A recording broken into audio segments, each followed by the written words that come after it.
Fala pessoal, Shalom no coração, bem-vindos a mais um devocional.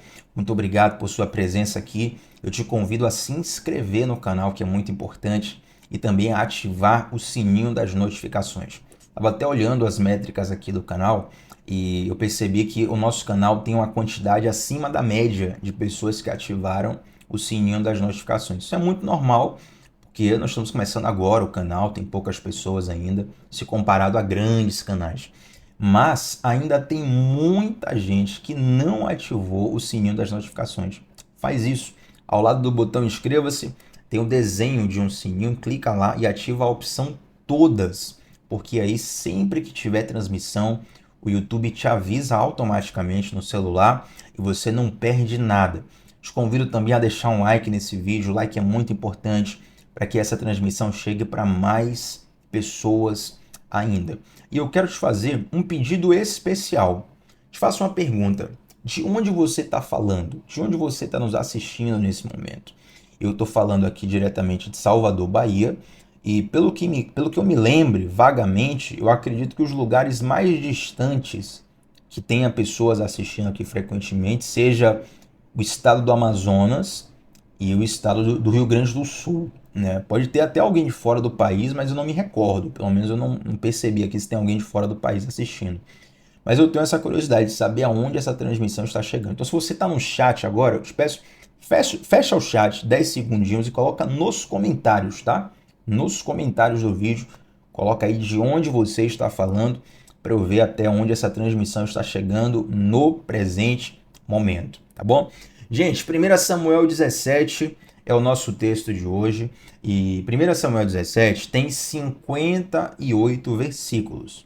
Então, como eu faço algumas vezes aqui, vou deixar referência para você ler em casa com calma, estudar, anotar, tirar observações, mas eu vou comentar a história que está registrada neste capítulo, que é uma das histórias mais conhecidas de toda a Bíblia, Davi enfrentando o gigante Golias. Mas eu não vou falar propriamente hoje do duelo de Davi com Golias. Eu vou citar o contexto de algumas coisas que antecedem a esse duelo. Você perceberá chaves incríveis, inimagináveis, que existiram na vida de Davi e estão disponíveis para a gente ainda nos dias de hoje. Então, 1 Samuel 17, onde conta essa história, eu quero te mostrar como era a rotina de Davi nesse momento. Davi já servia o rei Saul como arpista, ele tocava a harpa para o rei Saul toda vez que o rei se sentia perturbado. Então ele tinha uma responsabilidade íntima e personalíssima com a pessoa mais importante de toda Israel, o rei Saul. Então ele servia o rei Saul e nesse mesmo tempo ele cuidava das ovelhas do seu pai. A Bíblia vai dizer que Jessé, o pai de Davi, nesse período já era muito idoso. Ele não tinha mais condição física. E Davi cuidava das ovelhas do seu pai, o que era, gente, uma responsabilidade sobre a principal fonte econômica da família. Cuidar das ovelhas naquele tempo não é como você ter um pet em sua casa hoje, sabe? Tem gente que tem cachorro, gato, algum pássaro, algum animal em casa meramente por estimação, porque gosta, para poder ter um relaxamento ali, um contato com o animal.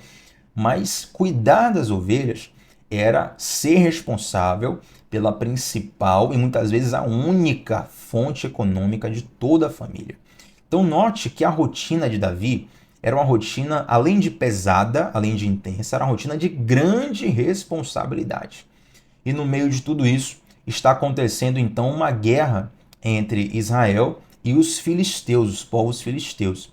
E alguns dos irmãos de Davi faziam parte do exército, então estavam lá no acampamento de Israel, enfrentando o exército filisteu e, na verdade, recebendo desafios do gigante Golias. A Bíblia diz que Golias, 2 vezes por dia, ele desafiava um homem de Israel, ele convidava que em Israel se levantasse um homem para poder duelar com ele em nome de toda a nação. E alguns dos irmãos de Davi estavam ali no exército.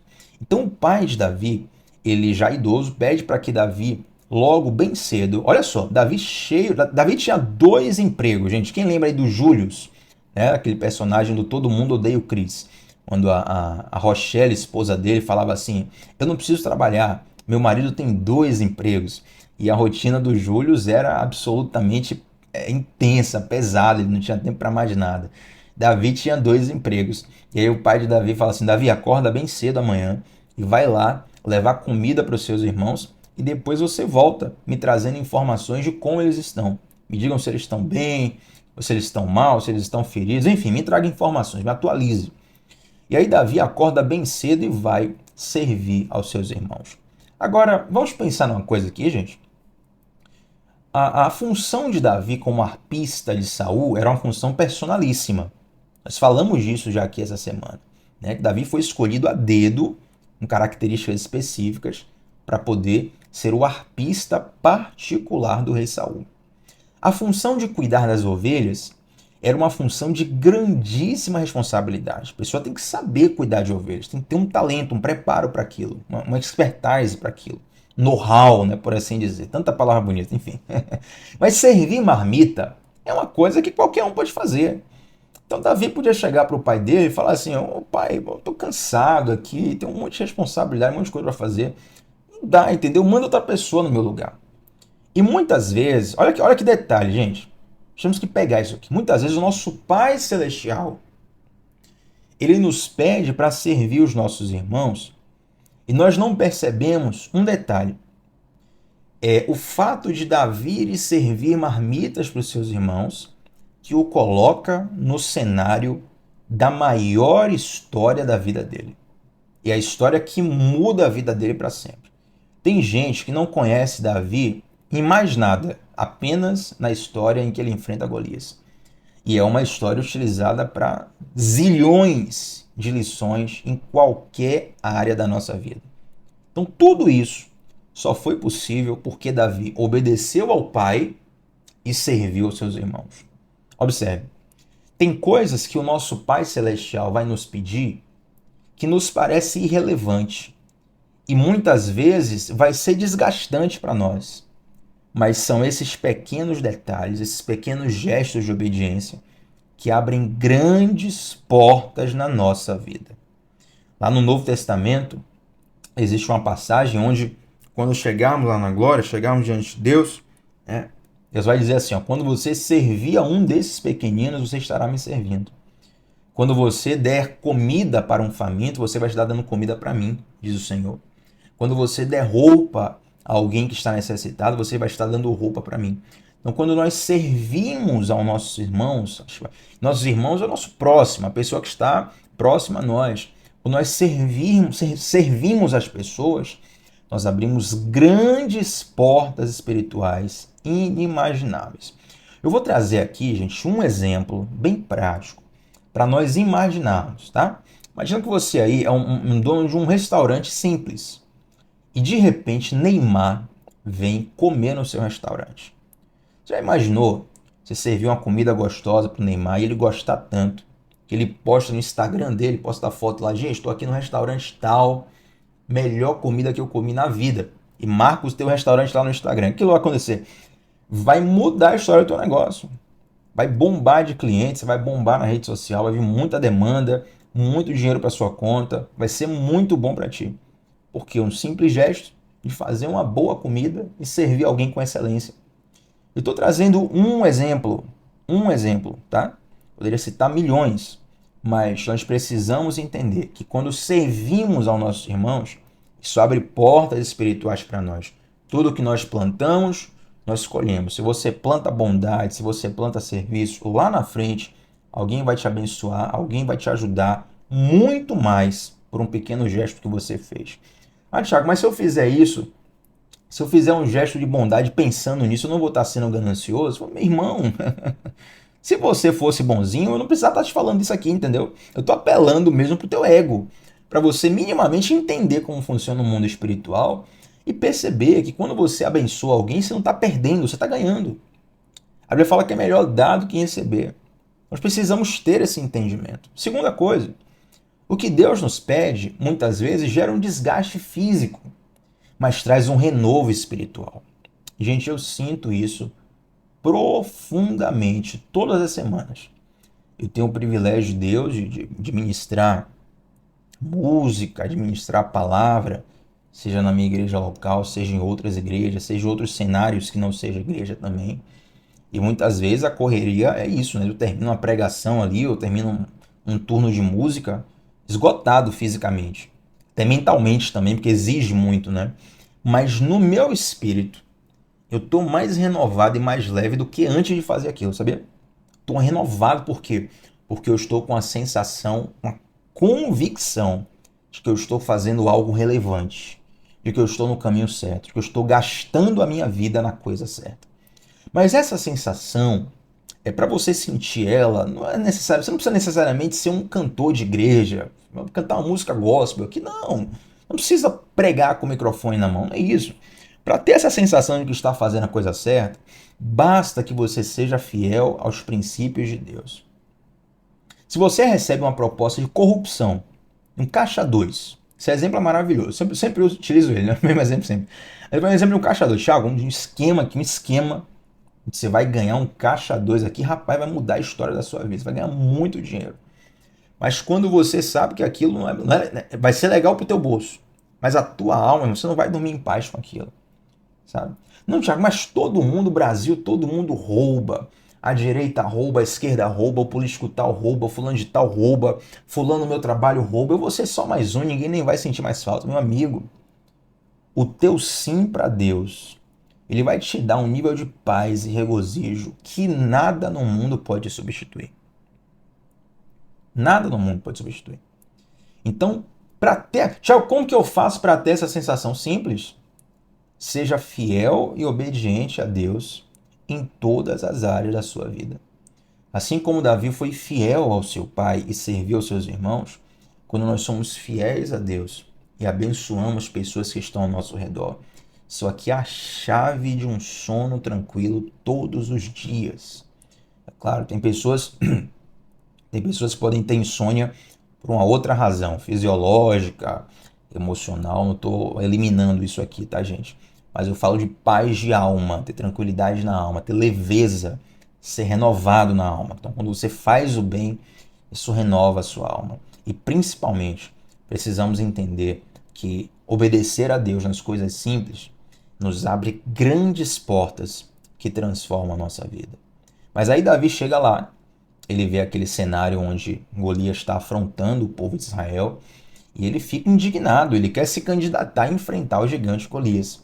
Então Davi ele recebe a primeira zombaria dos seus próprios irmãos, irmãos de sangue. Os irmãos começam a zombar de Davi. Por quê? Porque eles olham o tamanho de Davi, mas eles se esquecem do tamanho do Deus de Davi. E Davi insiste tanto que ele chega para Saul e pede: Saul, me deixe enfrentar esse gigante Golias. E Saul, quando olha para Davi, fala assim, o texto bíblico fala assim, ó, o texto bíblico relata que Saul fala assim: Golias é um guerreiro experimentado, ele luta desde a adolescência. Vou trazer para vocês uma curiosidade. Se nós pegarmos a medida de altura de Golias, para traduzir para as medidas de hoje, Golias media aproximadamente 3 metros de altura. Alguns vão colocar alguns centímetros para menos, outros alguns centímetros para mais, mas fechando o número arredondado, Golias media cerca de 3 metros de altura. E não era 3 metros, assim, um cara desengonçado, não, tá? Por exemplo, você pega um cara muito alto, um jogador de basquete, um pivô de basquete, o cara tem 2,15 m, 2,10 m, você já percebe que ele é um pouco desengonçado, né? Já não é uma coisa tão natural para o corpo humano. São tantas pessoas que têm essa altura e essa capacidade de se movimentar. Mas Golias tinha 3 metros, meu irmão, de puro músculo. O cara era todo ajustado, era uma anomalia. E um guerreiro experimentado. Davi, além de ter apenas um corpo físico de um homem comum, era jovem e não tinha experiência alguma em combate. Tanto que Davi nem fazia parte do exército, entende? Os irmãos de Davi estavam lutando, mas Davi não estava lutando. Ele não tinha sido chamado para a guerra, ele não estava apto para estar ali na linha de frente.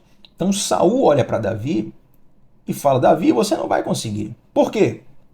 Porque Saul olha para o tamanho de Davi, mas se esquece do tamanho do Deus de Davi. A história se desenrola, você sabe, no final Davi enfrenta Golias e vence Golias. Mas quando Davi chega diante de Golias, Golias também zomba de Davi. Ele acha até uma afronta, né? Como é que manda um menino pequeno desse aqui para lutar comigo? Pelo amor de Deus. Por quê? Porque Golias olha o tamanho de Davi e se esquece do tamanho do Deus de Davi. Muitas pessoas vão zombar de nós quando virem a missão que Deus nos deu. Porque elas vão olhar para o nosso tamanho, mas elas se esquecem do tamanho do nosso Deus. Mas eu quero me atentar agora para você, quero chamar a atenção para você. Muitas vezes, diante dos desafios da vida, você se vê incapaz, porque olha para o seu tamanho, mas se esquece do tamanho do seu Deus. Tiago, como que eu faço para ter coragem diante dos desafios da vida? Não olhe para o seu tamanho, olhe para o tamanho do Deus que te enviou. Porque os problemas podem ser maiores do que você, mas nunca serão maiores do que o Deus que está com você e o Deus que te envia para a batalha. Quem sabe você vive hoje olhando para trás e dizendo, mas Thiago, eu venci muito na vida pela minha própria força. Eu venci muito na vida que eu tive muita garra, muita gana, muita ousadia. Deixa eu te perguntar, meu irmão, minha irmã, se não fosse Deus na sua vida, você estaria vivo ou viva aqui hoje assistindo essa transmissão? Se não fosse a mão de Deus na sua vida, você estaria vivo ou viva aqui hoje assistindo essa transmissão? Entende?